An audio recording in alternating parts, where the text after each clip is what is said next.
Assalamualaikum warahmatullahi wabarakatuh. Perkenalkan, nama saya Gita Sari. Saya di sini akan menjelaskan tentang cat, pengolahan asap pabrik, pemutihan gula, pewarnaan kain, penjernihan air, dan di bidang makanan. Nah, cat merupakan tipe sel cair. Dalam pembuatan cat, partikel-partikel padat didispersikan dalam suatu pelarut berwujud cair. Partikel-partikel ini berupa zat warna, oksida logam, bahan penstabil, bahan pengawet, zat pencemerlang, dan zat produksi. Zat produksi yang dihaluskan hingga berukuran partikel koloid.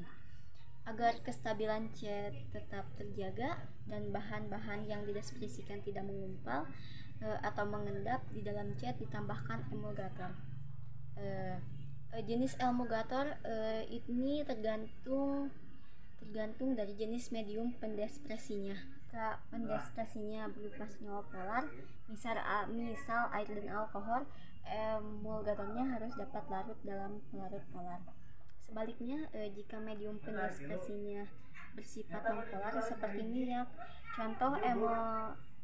minyak, emulgatornya harus dapat larut dalam pelarut non-polar.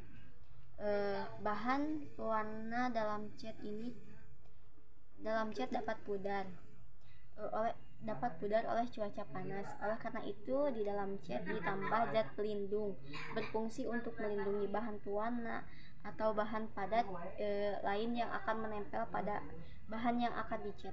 Oleh karena itu, sewaktu cairan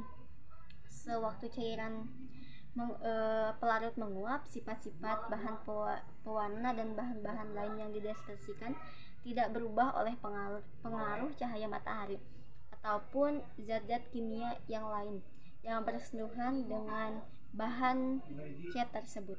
Yang kedua yaitu pemutihan gula. Gula yang masih berwarna dapat diputihkan. Gula dilarutkan dalam air dan dialirkan melalui sistem koloid tanah diatomi atau karbon. Partikel koloid tersebut akan mengadsorpsi zat warna dari gula tebu sehingga gula menjadi putih. Nah, yang ketiga yaitu pengolahan asap pabrik.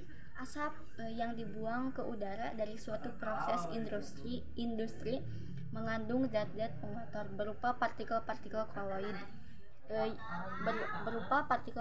koloid yang bermuatan.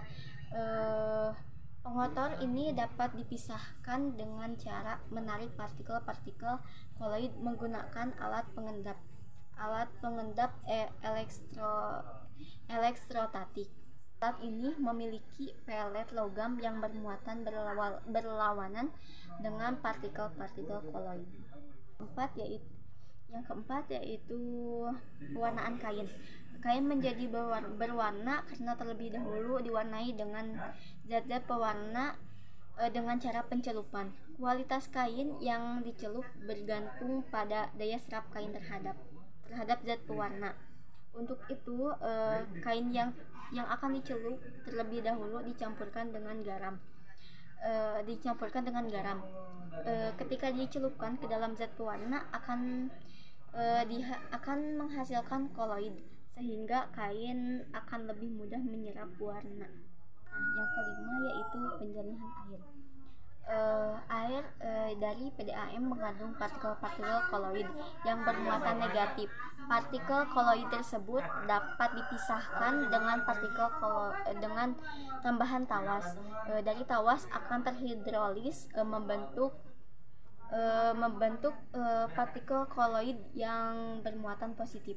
Partikel koloid dalam air keran akan menempel, akan menggumpal. Dengan begitu partikel tersebut akan mengendap bersama tawas karena pengaruh gravitasi. Yang terakhir yaitu bidang makanan. Di bidang susu dan makanan merupakan sistem koloid di bidang makanan. Susu dan santan termasuk emosi lemak dalam air. Emosi cair biasanya distabilkan oleh emulgator. Eh, contoh contoh kasein dalam susu. Kasein terdiri dari berbagai macam protein yang mengandung fosfor. Kasein berfungsi menstabilkan diskresi lemak dalam air. Lemak tidak akan terdispersi saat susu menjadi basi. Hal ini disebabkan adanya bakteri yang merusak protein atau kasein dalam susu.